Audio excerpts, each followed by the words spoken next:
Très cher évangéliste Pierre Célestin Mukendi, bonjour. Bonjour, tonton Mix. Comment vous vous portez? Je suis très bien. Aujourd'hui, vous avez été à la chaire.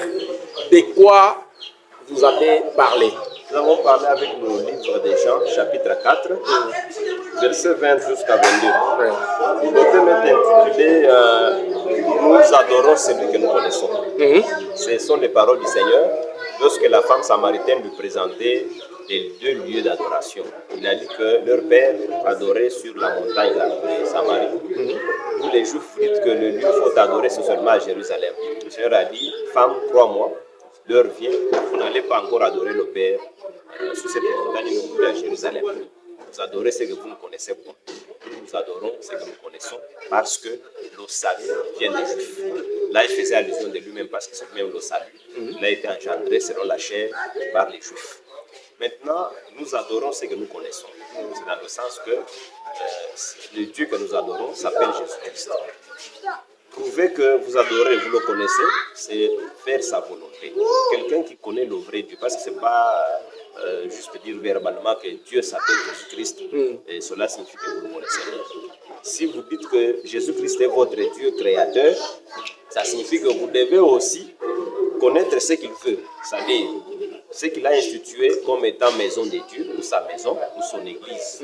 Ce n'est pas une construction humaine. Parce que Paul l'a dit en Actes chapitre 17, verset 24 en descendant. Il a dit que le véritable Dieu qui a créé le ciel et la terre, il n'habite point dans des temples faits de mains d'hommes.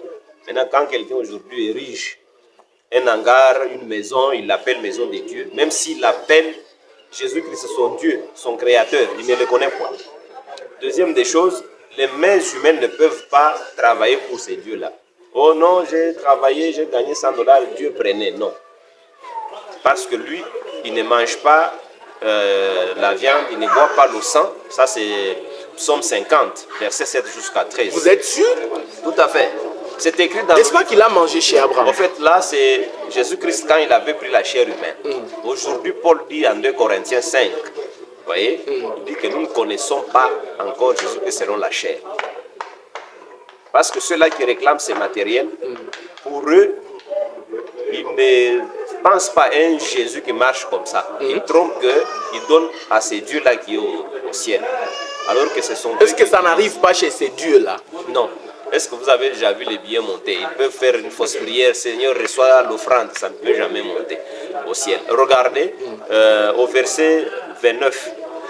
Il dit que comme nous sommes la race des dieux, nous ne pouvons jamais admettre, nous ne pouvons jamais accepter que ce créateur soit rendu semblable à de l'or ou à de l'argent ou à quelque chose sculpté dans l'industrie. C'est-à-dire tous ceux qui ont des photos de Jésus-Christ, c'est un faux Jésus, des photos de mais c'est une image inspirée? Non, non, ce n'est pas inspiré. S'ils sont sincères... Comment vous le savez? Mais eux-mêmes là savent très bien que c'est la photo d'un de leurs, soit un Américain, un Africain, un monsieur de je ne sais où. C'est pourquoi chacun a son Jésus. Vous ne voulez même pas en savoir plus? Ah non, le problème qui est là, nous, on ne cherche pas la profondeur de Satan. Comme ce sont des choses sataniques, on ne s'intéresse pas beaucoup plus à ça. La preuve que ces gens ne connaissent pas le véritable Dieu, ils ont fait des photos en l'image de ces dieux-là, Jésus-Christ.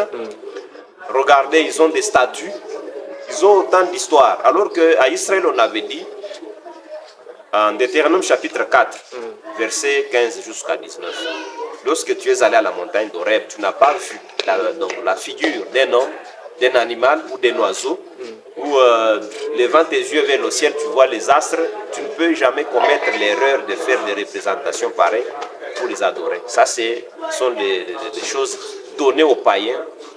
Lorsque vous reniez l'image de Christ peinte, qu'allez-vous dire de ceux qui ont l'image de Marie dans leur paroisse, dans leur maison, dans leur véhicule? Tout ça, ce sont des fausses images. Ce sont des effigies montées de toutes pièces. Donc, personne n'avait photographié le Seigneur Jésus-Christ. Même Marie, là, pourquoi d'abord tromper comme ça? C'est la mère de Dieu. Non, en fait, c'est une dame comme nous, notre sœur en Christ, qui attend aussi la vie éternelle. Marie, là, elle attend aussi la vie éternelle. Elle ne sera pas sauvée en tant que mère du Seigneur Jésus-Christ, mais elle sera plutôt sauvée en tant que chrétienne. Oui, oui, en tant que chrétienne. Parce que si vous n'êtes pas en Jésus-Christ, vous ne pouvez jamais être sauvé. C'est pourquoi Marie est avec nous en Christ. Elle a aussi cru au message du Seigneur pour avoir le salut, la vie éternelle. Alors, si vous n'êtes pas en Jésus-Christ, alors ceux qui croyaient en Dieu avant la venue de Christ sur la terre, ne seront-ils pas sauvés? Ils seront sauvés s'ils ont cru. Parce que quand Christ est décédé, il est allé dans comment ils allaient croire parce qu'ils sont morts avant sa naissance? J'y arrive. À sa mort là, il est descendu dans les régions inférieures de la terre. Il leur a apporté la bonne nouvelle. Ça, c'est 1 Pierre chapitre 3. Il est allé prêcher là-bas. Oui, oui. 1 Pierre chapitre 3, verset 6, en descendant. Donc, il est descendu. En leur disant quoi? Même 1 Pierre chapitre 4. Il leur a annoncé la bonne nouvelle. C'est ce que la Bible déclare. Oui. Donc, il dit que Christ étant mort, il est descendu dans les régions inférieures de la terre. Et les régions inférieures là, oui, c'est dans le séjour des morts. Tout à fait. C'était dans cet état spirituel là qu'il est descendu dans ces régions inférieures pour annoncer la bonne nouvelle aux esprits qui étaient enchaînés en prison. Non seulement les esprits incrédules du temps de Noé, oui, mais tous ceux qui étaient morts avant lui. Regardez, qu'est-ce que le frère est en train de dire ici. 1 Pierre chapitre 4, oui, verset 6. Car l'évangile a été aussi annoncé aux morts, afin que, après avoir été jugés comme les hommes, quant à la chair, ils vivent selon Dieu, quant à l'esprit. Donc Christ est descendu dans ces régions inférieures avec l'évangile du royaume des cieux.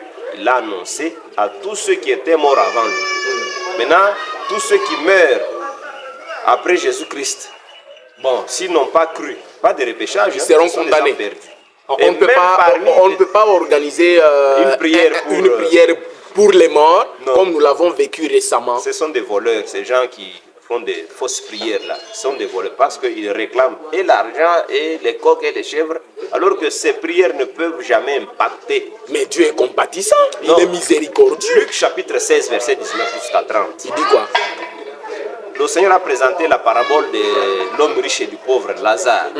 Donc quand ces gens sont morts, Lazare est allé dans le sein du Père Abraham, l'homme riche est allé dans les séjours des morts. Mais en ces lieux-là, ils se voyaient, ils étaient séparés par un grand abîme. Maintenant, quelqu'un ne pouvait pas quitter d'un camp vers un autre. La demande de l'homme riche pour que Lazare puisse quitter là où il était pour venir rafraîchir ça n'a pas été admise. Abraham lui a dit, c'est impossible. Mais vous avez dit vous-même que c'était une parabole. Est-ce que c'est une réalité? Mais c'est ça, c'est une parabole, mais qui préfigurait la réalité. Parce que quand le Seigneur est mort, en Matthieu chapitre 27, verset 50, là en descendant, oui, les âmes qui étaient dans le séjour des morts, des saints, étaient ressuscitées. Ces âmes sont restées vivantes jusqu'au jour de la résurrection du Seigneur Jésus-Christ. Quand Christ était ressuscité, on a vu ces âmes se promener dans la ville de Jérusalem. Pour aller où après? Pour aller maintenant sous l'autel. Là, c'est Révélation chapitre 6, verset 10. Et cet autel se trouve en l'air, au ciel? Donc c'est dans l'une des demeures du Père. Donc un endroit approprié pour les garder avant le retour de Christ. Tout à fait. Parce que les âmes ne sont pas sous la terre, non. Les âmes sont quelque part dans les airs. Alors celles des incroyants sont où, les âmes là? Dans les lieux de tourment.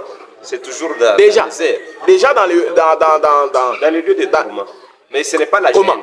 Avant que ce ne soit le dernier jugement. Le dernier jugement. Non, oui. Quand les corps meurent, les âmes sont envoyées dans les lieux de repos ou les lieux de tourment. C'est pourquoi ceux-là qui disent que ton âme repose en paix, ce n'est pas toute âme qui doit aller en paix quand même. Il y a les âmes qui vont en paix et les âmes qui vont dans les tourments. Donc ils le disent aléatoirement, sans en être sûr. Exactement. Donc ce sont les âmes des chrétiens qui vont en paix. Révélation chapitre 14, verset 13. Et comment les dénicher? Ceux qui meurent aujourd'hui dans le Seigneur. Comment les dénicher? Oui, c'est le Seigneur qui les connaît. C'est le Seigneur qui les connaît. Parce que nous voyons parfois des pasteurs, des serviteurs de Dieu puissants, qui à leur mort nous laissent toute une torgnole, une raclée d'enfants. Illégitime d'ailleurs. Ce sont des aventuriers. Tonton Mix, vous savez, il y a beaucoup d'aventuriers aujourd'hui qui se passent pour serviteurs de Dieu. Donc, quelqu'un qui trompe, il est prédicateur, il n'a qu'une seule femme. Mais quand il meurt, on apporte même des bébés. On dit, tu nous as laissé ces bébés, pourquoi? Donc, vous vous rendez compte qu'il se faisait lui-même ces aventures-là, n'est-ce pas?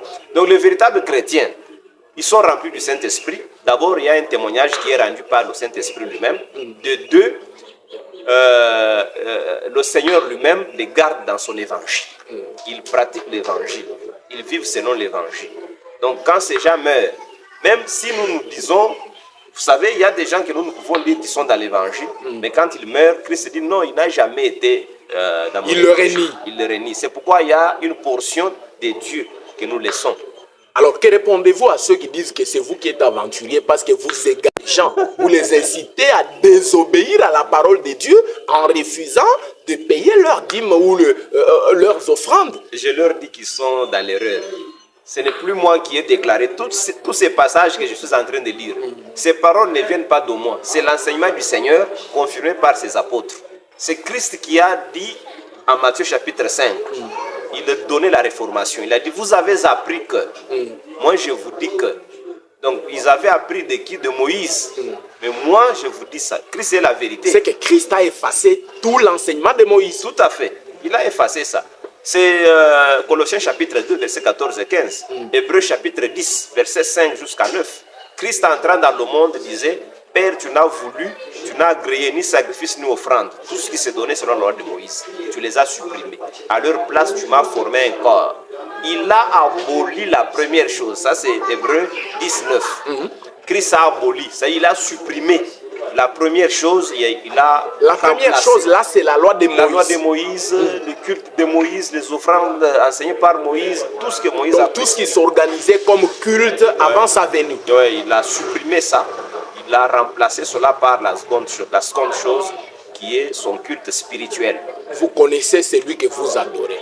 Comment il s'appelle? Dieu le Père, Dieu le Fils ou Dieu le Saint-Esprit? Il s'appelle Jésus-Christ. Il est en même temps le Père, il est en même temps, il a été le Fils. Il ne le sera plus? Non, non. Il est désormais Père. Il est Père éternel. Donc dans la plénitude du Père. Il est déjà rentré dans l'état du Père. Donc il est déjà Père. Il était fils quand il avait pris la chair humaine. C'est pourquoi on l'appelle Jésus-Christ homme. 1 Timothée 2, verset 5. Médiateur entre l'esprit et l'humanité. Jésus-Christ homme. Mais aujourd'hui, on ne le connaît pas sous cet aspect. Il est déjà sous la forme spirituelle. Nous connaissons celui que nous adorons. Il s'appelle Jésus-Christ. Ça signifie que nous connaissons les cultes qui lui est agréable. Les offrandes qui lui sont agréables. Nous connaissons sa volonté et nous pratiquons cette volonté. C'est là qu'il y a le problème. 1 Jean chapitre 2, verset 3 jusqu'à 6. C'est lui qui dit qu'il l'a connu. Il doit vivre comme lui a vécu sur la terre. Il doit garder ses commandements, c'est-à-dire son évangile. Parce qu'il dit que le commandement là, ce n'est pas la loi de Moïse, mais c'est un ancien commandement, mais qui a été manifesté à la fin du temps. Ah oui. Maintenant, vous croyez en Jésus-Christ, vous dites qu'il est le Père. Ouais. Maintenant, lui, Christ dit que tout ce que vous allez demander en mon nom, c'est-à-dire au nom du Seigneur Jésus-Christ, est-ce que peut-on clôturer sa prière au nom du Père pour dire au nom du Père t'avons ainsi prié, Amen? On clôture tout au nom de Jésus-Christ parce que c'est le nom suprême, que ça soit au ciel, sur la terre, sous la terre. Donc le Père là c'est un titre. C'est un titre, d'accord? Son nom c'est Jésus-Christ. Jésus-Christ, tout à fait. C'est pourquoi il a dit en Jean 16, verset 25, il a dit que quand je vous parle du Père, ce sont des paraboles. Quand le Saint-Esprit va venir, le moment va venir, c'est-à-dire le moment où vous allez recevoir le Saint-Esprit, je vous parlerai ouvertement du Père. Et vous allez me demander, je ne vous dirai pas que je vais prier pour vous auprès de mon Père. C'est-à-dire vous me demandez, je vous donne directement. Donc c'est lui le Père. Jean 14, 18. Je ne vous laisserai pas orphelin, je viendrai à vous. C'est-à-dire il est notre Père en tout et pour nous. Alors ceux qui prient au nom du Père, du Fils et du Saint-Esprit sont-ils perdus, égarés? Ils sont égarés parce qu'il faut connaître les noms du Père. Le Père a un nom et ce nom-là c'est Jésus-Christ. Et il n'est pas seulement les trois. Hébreux chapitre 7, verset 1 jusqu'à 4. Il est souverain sacrificateur, rendu semblable au Fils de Dieu. Il est roi, Comprenez, il est au-delà de ces trois-là. C'est pourquoi la Trinité, c'est du malin. Ça ne vient pas de Dieu. Alors, comment savoir qu'on est dans la saine doctrine où l'on adore celui que l'on connaît? C'est avec 1 Jean chapitre 4, verset 6. Celui qui est de Dieu écoute ce que les apôtres du Seigneur ont enseigné. C'est que les apôtres. Mais il y en a qui nient ce que Paul a prêché. Par exemple, lorsqu'il a dit aux femmes de prêcher dans les assemblées des saints, ils disent que Paul est un homme, parfois il donnait ses pensées personnelles, sa position personnelle. Ce sont des diaboliques. J'ai vu un autre sur les réseaux sociaux qui disait que vous nous fatiguez à vos choses. Là, et Paul a dit, ici c'est moi. Ah, moi, c'est le Christ.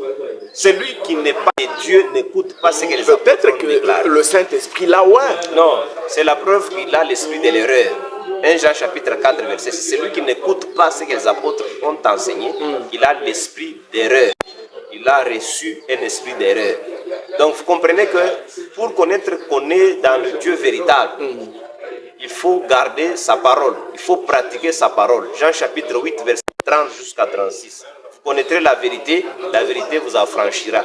Si vous demeurez dans mes paroles, alors vous êtes réellement mes disciples.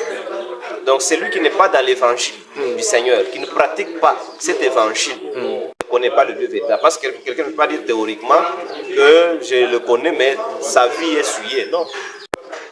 Donc quand on le connaît, on doit faire sa volonté. mener une bonne vie, une vie qui sent Christ dedans. Tout à fait. C'est pourquoi Paul a dit dans le livre, l'épître de Galates, chapitre 2, verset 20, il dit, ce n'est plus moi qui vis, c'est Christ qui vit déjà en moi. Donc le moi a disparu.